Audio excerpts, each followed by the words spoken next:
एबे पानीपाग नहीं एक बड़ खबर सामना को आसूची। दुर्बल होउची लघुचाप, कमुची वर्षा परिमाण।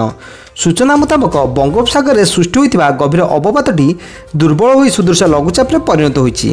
यह मध्यप्रदेश आखपाख अंचल वायुमंडल ठारू 7.6 किमी पर्यंत व्यापी रही बेले यह प्रभाव में राज्य में वर्षा परिमाण कमी।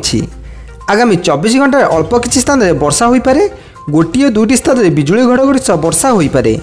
आगामी 5 दिन में राज्य में सेमिति किसी बड़ धरण वर्षा नहीं। तापमात्रा स्वाभाविक रहिबो। राज्य में केवल विस्तृत वर्षा देखा मिल।